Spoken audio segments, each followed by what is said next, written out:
trading social media for being a little more social.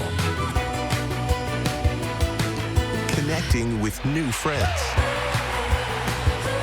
Game day, just an Amtrak away. And here we go. Week 2, Kyle McCord Show. Welcome in, Brian Higgins. You know him. He's QB1. He's Kyle McCord. We got Kyle here for the next half hour or so, live exclusively on Q Sports Talk, and we do that so you guys can get in the chat. Start getting your questions now. Type them in. We'll get to them as we go on throughout the half hour. Whatever you want to ask, whatever zany thing you want to ask Kyle's game. So toss it out there. Welcome, Kyle. Glad to have you back. Well, you got to be here. It's your show. So glad to have you here for another week. This is good times here around the Qs. Yep, week 2. Here we go. How we feeling? How's the team feeling? I mean, that's, a little bit of a slow start, but everything you wanted out of game 1, and it feels like good vibes all around. Yeah, a little bit of a slow start. Obviously, the first time that group really went out and played a game together. Yeah. So knocking off some of the rust and whatnot. But like you said, finished the game out just the way you wanted. Still left some points and some money on the field, but overall, a lot to learn from, a lot to improve. So I'm excited to get back out there. You look at college football, right? No preseason games. You're only doing inter-squad scrimmages. How different is that jump, right? When you go literally game 1 and, these guys, who are these guys out there? Yeah, no, I think that week 1, you see some funky things. You're trying to guess what they're going to do scheme-wise, trying to guess who their projected starters are going to be because you really have no film in the last 7 months, 8 months, whatever it is.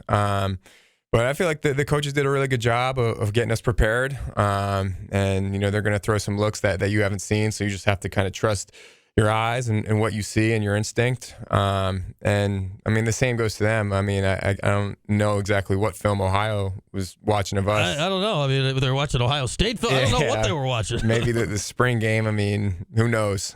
So week 1, there's always some weird things that happen, but I feel like overall we did a really good job of handling it. And obviously roll up 38 points, and you really got cooking there after halftime. At what part did it click in for you? Was it drive 2? Was it the 2-minute drill? When did you feel like, okay, we got a good plan going right now? I feel like it was really drive 2. You got the first down, and then hit Treb up the seam to get down their territory, and then we started running the ball pretty well after that. And then the touchdown to OG, I felt like just kind of took the top off everything, and I was like, all right, here we go. After the slow start, and then like you mentioned, the 2-minute drive was big there too.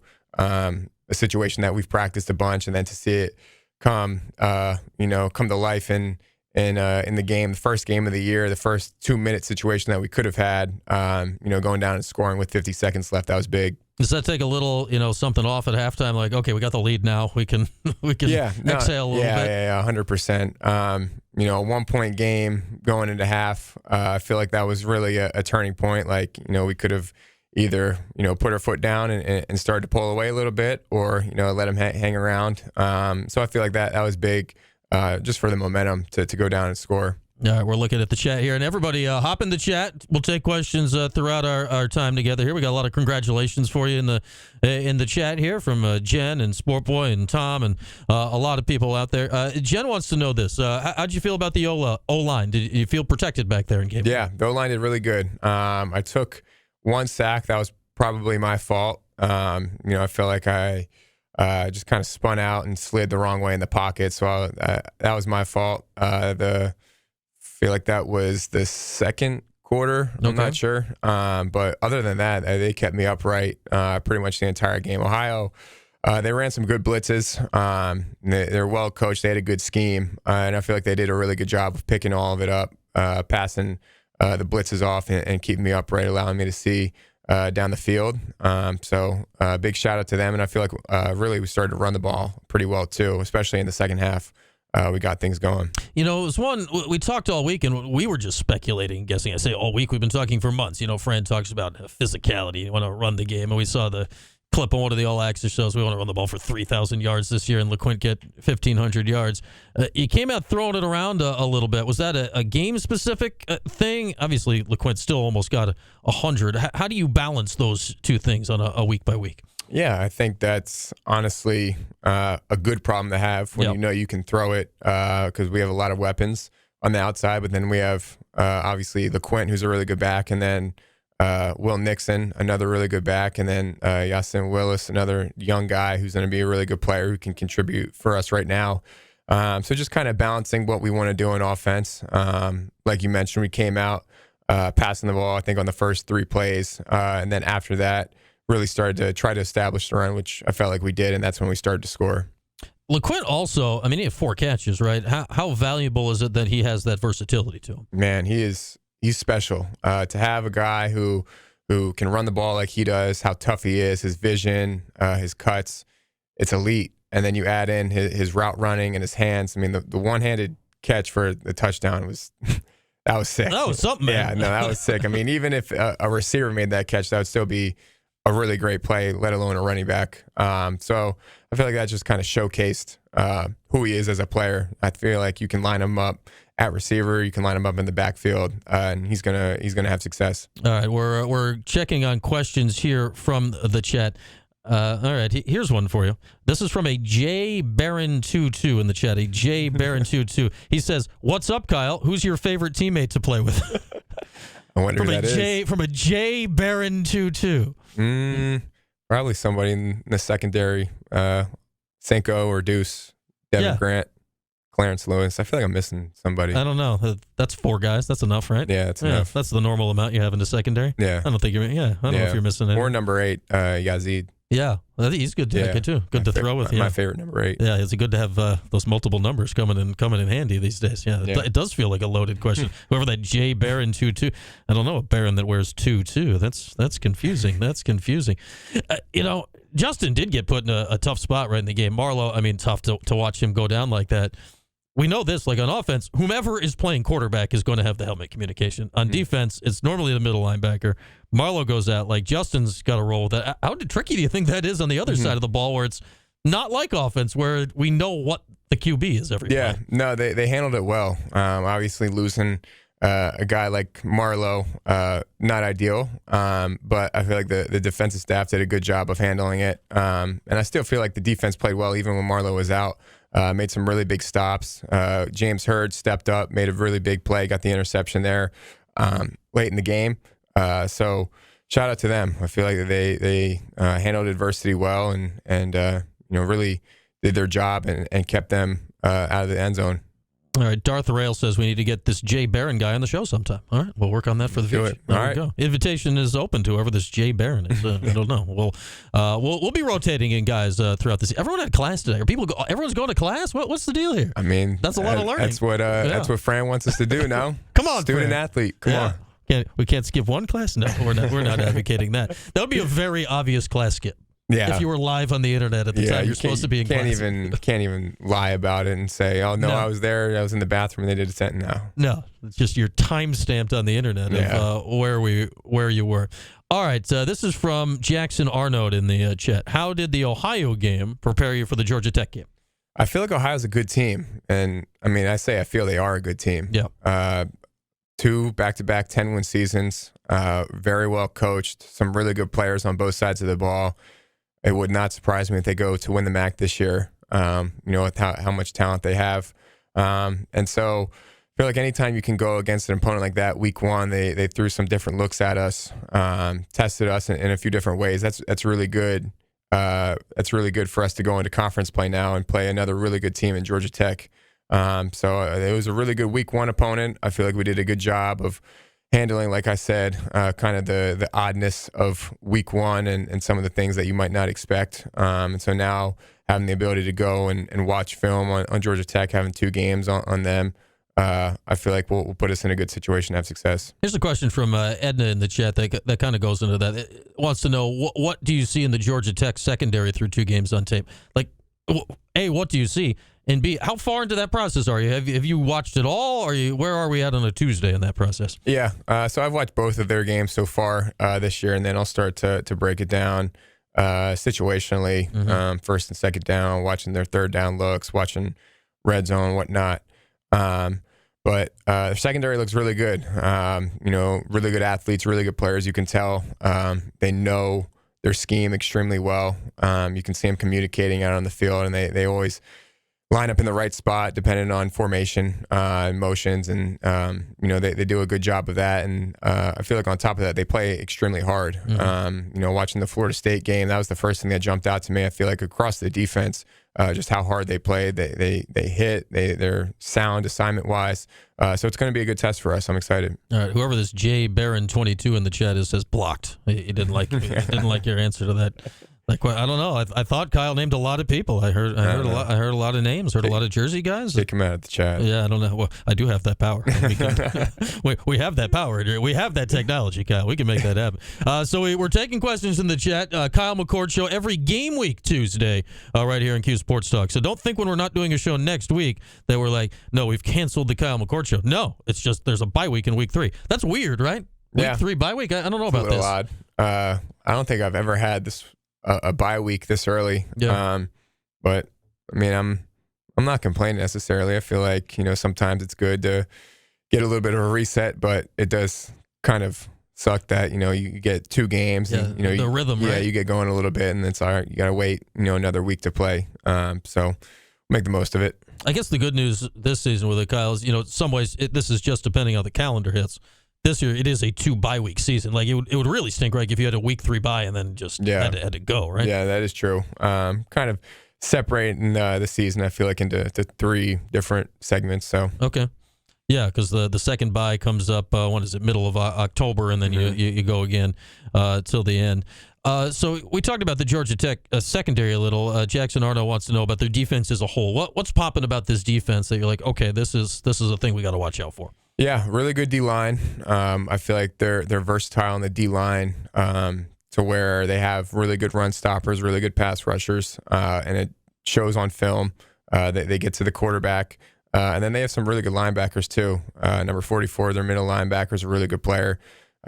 Plays hard, plays tough, and I feel like he's a really good athlete as well. Does a good job in coverage. And then, like I mentioned, the secondary, really good group as well. So it's going to be a good test. Their defensive coordinator does a really good job of mixing the looks up and calling pressures at the right time. And just watching the Florida State game early on in the year, when you necessarily don't know what the offense is going to call and you don't have that much film. Obviously, Florida State with a new quarterback and a lot of new players, you're kind of guessing week 1 what they're going to do. But they did a really good job of stopping them. Florida State only scored 2 touchdowns and they made 2 really long field goals. So they had trouble moving the ball on them. J Barron 22 now says the show should be canceled. I don't know. Well, there's a lot of power here. Sounds like a hater to me. I don't know about this. We might have to do some things in the chat here. I don't know how this is going. But any questions in the chat are welcome. Jacoby8 wants to know what you thought of the crowd on Saturday. The crowd was good. Starting out with the quad walk was really good. I think kind of blew my expectations out of the water. The turnout for the quad walk was really good. And then on top of that, just the energy in the dome was great. I can tell that the guys feed off of that. They feed off the energy. They feed off how loud the crowd gets, especially the defense on third downs and in critical situations. So I feel like, I'm going to say it now. I want to sell out on Saturday. That'd be huge if we could fill the dome all the way up, get the volume up, make it tough for their offense, and just get it jumping. So that's my goal for the fans this Saturday. All right, are we listening out there? Kyle McCord, the quarterback, says come to the game. He would like a sellout on Saturday. We were about 5,000 off from a sellout last game, so it's not a crazy jump to get there. This week. I think it's got a decent shot for a sellout, and that would be awesome to see. I'm curious, how different of a building? I mean, you did a scrimmage. This is a different thing. How different is the dome to play in than other places you have played? Yeah, it's a different type of noise. So the dome, even though it's not a huge crowd per se, like 80,000 people, it traps all the noise in, and so when the fans get loud, it's like there's nowhere for that volume to go, so it kind of stays in the dome. And just being on the sideline, like I know as an opposing quarterback playing in a hostile environment what it's like. It makes it tough to communicate. You might have to go on a silent count.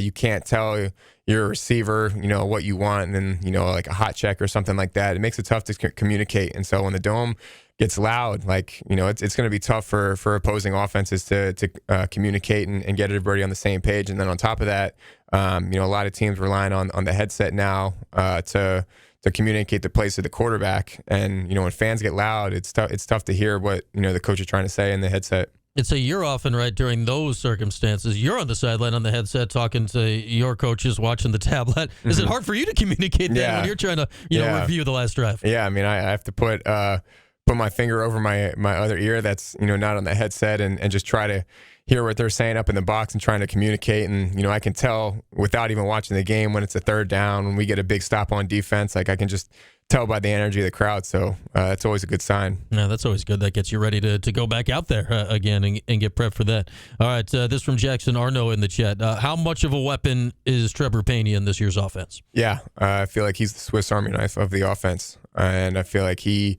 displayed that on Saturday, making a lot of great plays through the air, and then we gave him the ball a few times on the ground, got in the end zone there in a big 4th and 1 to put us up. So he's just extremely versatile, and I feel like what makes him so special is, one, his ability to get in and out of cuts, beat man coverage, understand when they're playing zone, where to sit, really good feel for the game, and then on top of that, his ball skills are elite. Made some really big catches, contested catches on Saturday, and then the 2-minute touchdown in the corner of the end zone to have the awareness of where he was on the field, kind of right up against the sideline in the end zone, and then tracking the ball over his head and making an over-the-shoulder catch, run full speed. It's not easy. So big shout out to Treb. He busted his butt this offseason, and it's showing. Yeah, 3 touchdowns, first game back. That's pretty good. That's pretty good. It was, without question, the best game he's had in an orange uniform. Jay Barron, 22. He's still here. We haven't banned him yet. He would like the fans also to be loud before the other team breaks their huddle to make it noisy during their huddle. At what point does the noise affect you the most? Is it when you're trying to audible? Where is it oh, this is really annoying right now? I feel like whenever you're trying to communicate with the other guys, it's tough. So, like you said, and when you're in the huddle trying to call a play and the fans are loud and, you got your receiver saying, what was the play? What was the call? And then you got the line asking, what cadence are we doing? And you're trying to communicate it all. And the fans are getting even louder, and now the play clock's running down. Now you have to get guys set. If you have motion, now you got to speed it up even more. And then when you get to the line, if you have a play where you need to check something versus a certain look, and you have to communicate now to all 10 other guys while the fans are going crazy, and you have to get the play calling and get everybody set and make sure that guys are where they're supposed to be. It adds another level of chaos. And when you're playing on the road and the fans are getting loud, and no matter the situation, first, second down, third down, whatever the case may be, and they're loud, it's tough. Yeah. It's extremely tough. I know, we got a video game question here. In the video game, your controller starts to shake. And in real life, it's I can't hear what's actually happening right now. How do you communicate? Tom's anxiety about the video game, College Football 25. What's it like for you to play as you? It's fun. It's a lot of fun.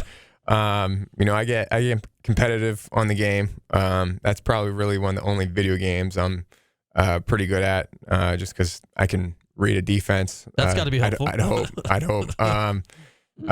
But it's fun. It's kind of surreal. Grew up playing the game with all my friends, and then now being a character in the game, playing with my teammates. It's a lot of fun. I realize that's not how you're going to actually prep for game week, but does it help at all doing that to see coverages and stuff, or is it not quite accurate enough that you're actually seeing what's really out there? Listen, I think if I told Coach Fran in my free time, I'm playing against Georgia Tech, and in the dome, just visualizing it, that wouldn't be the worst of things to do. But it's fun. It's a lot of fun. I already made a dynasty team with Syracuse. I passed for 10,000 yards in a season, won the Heisman. Oh. Got drafted first overall, so.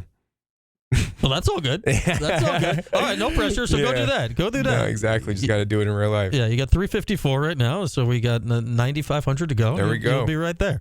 You do that, I guarantee you will get the Heisman. That would be some kind of record. That would be some kind of record. It's got to be a blast, though, to place yourself, right? Yeah. No, that's me. Yeah, no, it's a lot of fun. Playing my friends and throwing a touchdown with myself, it just adds another layer of trash talking. You know what I mean? I'm doing that in real life too.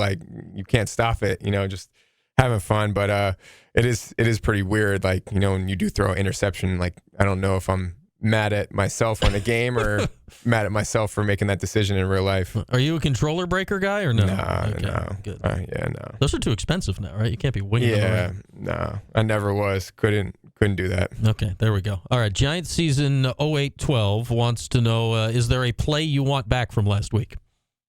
I feel like the first one, just kind of tried to force it into Zeta on the sideline. Probably should have just taken LeQuint for 3 or 4 yards or whatever it would have came out to be. So probably that first play would have won it back. And then the last play too, the interception, kind of a unique situation there. It was 3rd and 17. We called a shot down the field. So just kind of threw it up to a jump ball situation. I mean, my mindset there was, we catch it, great, it's a first down. Maybe a pass interference call, would get us a first down. And then if it's an interception, it's kind of like a punt. So I probably could have given Umari a little bit of a better ball there. But probably that first one, if I could go back and redo it, just take a completion on the first play. I'd say that's got to be mentally. That's got to be. What's going on here? How'd you bounce back from that as quickly as you did? Yeah, I feel like just playing a lot of football at this point, knowing that shaky starts are going to happen. You want to go out and have a picture perfect start and go down and drive and score a touchdown on that first possession. But when that doesn't happen necessarily right off the bat, just knowing it's a long game and just continue to chop and. The tree's gonna fall eventually, and then I feel like we did a really good job on that second drive, just being more balanced, running the ball, and had some big 3rd down conversions as well. And as a result, went down and scored. Yeah, ended up with was that the Arande touchdown? I think on that drive, which he had a great catch and run on that one. Giant season also wants to know: are you adding the yards to your stats from the holding call and the one that called back Arande? You got fake stats with more yards? I wish I could. I probably would have put me right at like 400. Yeah, I you'd think. be right around. That was 40 some odd yards, right? Yeah, that was tough. I mean, I'm never gonna complain about the refs, but I feel like that could have gone either way. That holding penalty called on Savion, but it's part of the game. You get some calls in favor of the offense, and sometimes you don't. But that definitely would have been nice to get that completion. All right, we got another video game question here from Ryan Mullen. He says Travis Hunter, the Colorado star who played, he plays like 100 plays a game. He plays a lot of football. He says he's the best guy in Colorado at the game, playing as himself. Are you the best Syracuse player of this game? I wish I could say yes. I'm up there. Okay. I'm up there, but I'm going to have to give it to Fidel Diggs. I feel a lot of people have said that. That's got to make it. You're not the first I've heard. That was a good player. Yeah. Has he lost to anybody? Is he going undefeated? So we, at the ACC Media Day, they had like a setup with the video game. Mm-hmm. And so in between interviews, we played each other as Syracuse. Okay. But we were running out of time, so we agreed to play to halftime. And he scored with like 30 seconds left, and I took the ball down the field and scored on like a 30-second, 2-minute drive with OG to go into halftime winning. So he doesn't like to count that as a win for me because he said we didn't finish the game. But other than that, I've come close to beating him, but I haven't quite got him yet. All right, Devin wants to know: has your speed been updated in the game yet? I know you wanted a few more points. I hope. I mean, I got out of the pocket a little bit on Saturday. So I mean, if they're watching the game, I hope they just sprinkle a few more points on the speed every week, and I feel like when we look back at the end of the season, I should be in a good spot. I wonder how they're going to do that during the year. Like the NFL, you kind of know the deal coming in. There's some rookies. You're like, okay, this guy's maybe better than we thought, or whatever. Yeah. I don't know how they do that during the. There's thousands of you guys. I have no idea how they do this. That's going to be tough. 130 something. Teams times 80. Yeah, it's going to be tough to be on top of all that. All right, we've got some people talking about the other quarterbacks in the league. We saw DJU for Florida State last night. Thomas Castellanos was outstanding for Boston College. How much do you pay attention to the other QBs in the league? Is that something you watch to see what they're doing, or is that just kind of incidental to what you're doing? Yeah, I mean, I'm a huge just college football fan in general, so when a game like that is on, of course, I'm going to watch it. And then on top of that, you naturally end up watching every single snap those guys play on film. Right now I'm watching. You're watching the other team. Yeah, exactly. So right now I'm watching DJ against Georgia Tech, and then later on in the year, when you're 8 or 9 games in, you're going to be watching the same quarterbacks every single week, just playing against a different defense.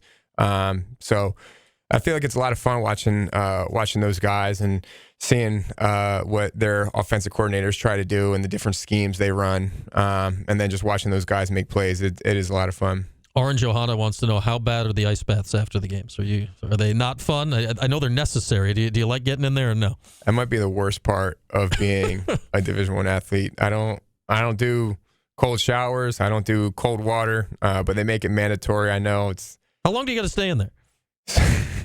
So usually it's only like 5 or 8 minutes, depending on the type of practice. But Justin Barron likes to stay in the ice tub for like 30 minutes. That's aggressive. And so he tries to convince me to do it. I'll stay in longer than I normally do for like 10 or 12 minutes or so. I can't do the whole 30 minutes. I think that's a little psychotic.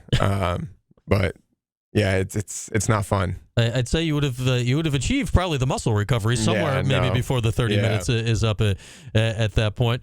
Let's see what else do we got. Oh, somebody's very excited for your running ability. You're going to go for 102 touchdowns on the ground against Georgia Tech. I like it. Okay, I like that prediction. All right, we'll see Kyle scooting on Saturday. We like that. Steve from North Syracuse wants to know, are you taking Newhouse classes? He thinks you'd be a good commentator someday.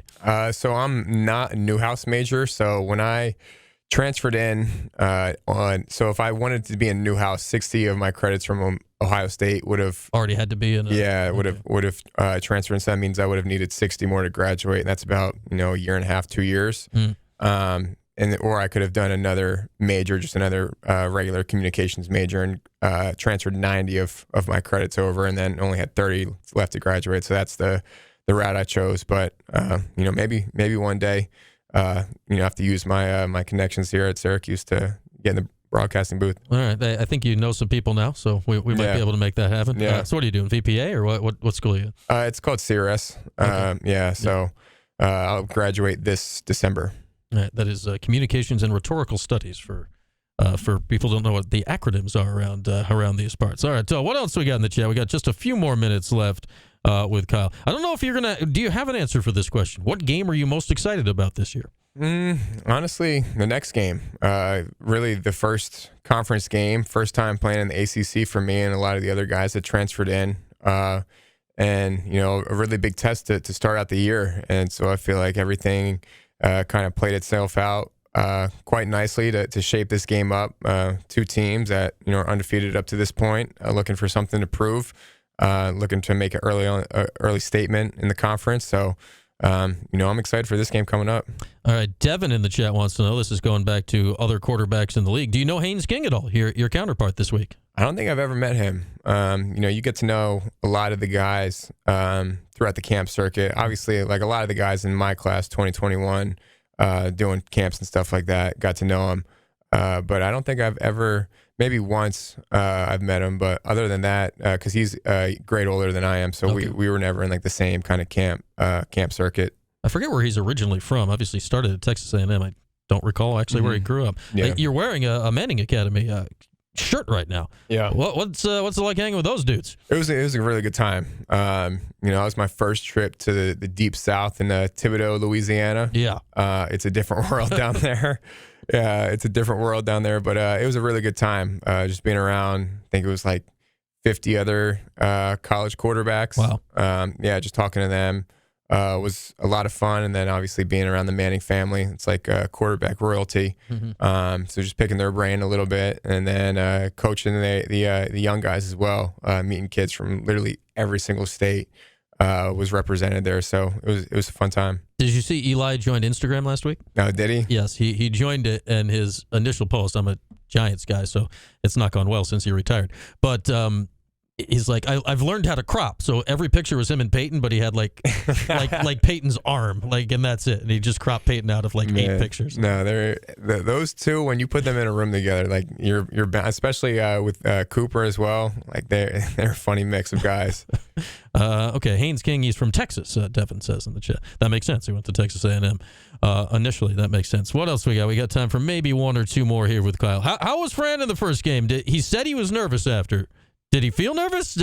How was the halftime post-game speech? What was the frantic experience? Yeah, no, to me, he didn't seem nervous at all. Actually, like during the game, I'm on the headset talking to the coaches, and he buzzed into the channel I was on. And so, like, listening to him talk to the coaches, he was laughing, making jokes, just kind of keeping it lighthearted, which was good to hear. Those headsets can be wild, right? Yeah, no, those headsets. I mean, I've been on a few of them before where they get pretty chaotic, but I feel like he did a good job of making sure that we were locked in, but at the same time, not too tight. Just knowing that we're prepared, and it's just all about and going out and executing what we've been coached to do. All right, last thing from the chat. This is from Jacoby. Obviously, Marlowe got hurt last game, unfortunately. How's he doing? Is the spirits okay with considering the injury? Yeah, he's doing well. Obviously, not ideal to get hurt, but he's doing well. I mean, I feel like the one thing about Marlowe that's underrated is his leadership aspect and what he brings to the team. He's still heavily involved this week in the game plan, coaching guys up, making sure that everybody knows their responsibility and their assignment, and still being that voice in the locker room. So that's huge. That's huge for us. So I'm excited to get him back. All right. Great questions. We could keep going here, but we're out of time. Well, 2 weeks from now. No show next week. It's a bye week, so we'll rest, reset. Kyle will be back here 2 weeks from today when we're getting ready for Stanford. But thanks again, Kyle. It's your show, so thank you for being here. And get some of your teammates on as we roll along. Good luck this week. There we go. It's a plan. Sell at the Dome on Saturday. There he is. Sell it out. Listen to him. That's it. Listen to him. See you in a couple weeks.